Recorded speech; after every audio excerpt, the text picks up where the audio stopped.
Satyabama Institute of Science and Technology, Chennai and Sriperumbudur.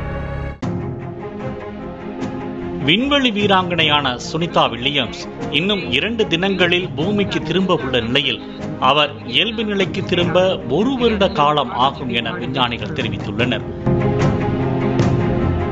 கடந்த 2024ஆம் ஆண்டு June மாதம் சர்வதேச விண்வெளி நிலையத்திற்கு 1 வாரம் ஆராய்ச்சிக்காக சென்ற விண்வெளி வீரர்களான சுனிதா வில்லியம்ஸ் மற்றும் பூச் வில்மோர் ஆகியோர் தொழில்நுட்ப கோளாறு காரணமாக விண்வெளியிலேயே இருக்க வேண்டிய சூழல் ஏற்பட்டது.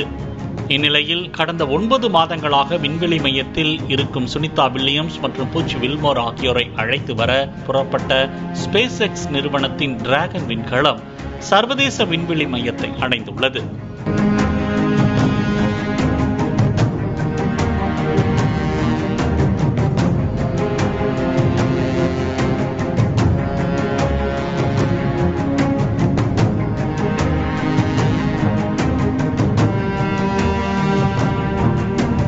இந்நிலையில் 9 மாதங்களாக சர்வதேச விண்வெளி மையத்தில் சிக்கி தவித்து வரும் சுனிதா வில்லியம்ஸ் மற்றும் பூச் வில்மோர் பூமிக்கு திரும்பும் போது அவர்கள் இருவரும் உடல் ரீதியாகவும் மன ரீதியாகவும் பல்வேறு பிரச்சனைகளை எதிர்கொள்வார்கள் என விஞ்ஞானிகள் தெரிவித்துள்ளனர்.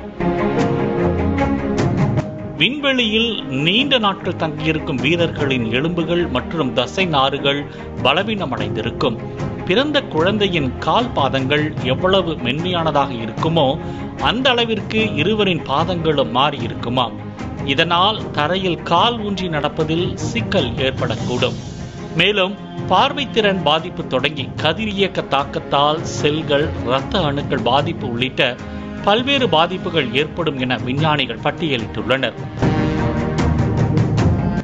இந்த நிலையில் 9 மாதங்கள் கழித்து பூமிக்கு திரும்பும் விண்வெளி வீரர்களுக்கு தலை சுற்றல், தலைவலி, வாந்தி, மயக்கம் உள்ளிட்டவைகளும் ஏற்படலாம் எனவும் இந்த பாதிப்புகள் சரியாக 3 மாதங்கள் முதல் 1 வருடம் வரை ஆகலாம் எனவும் விஞ்ஞானிகள் கூறுகின்றனர்.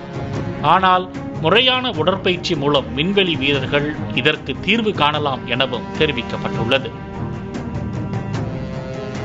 Satyabama Institute of Science and Technology, Chennai and Sriperumbudur.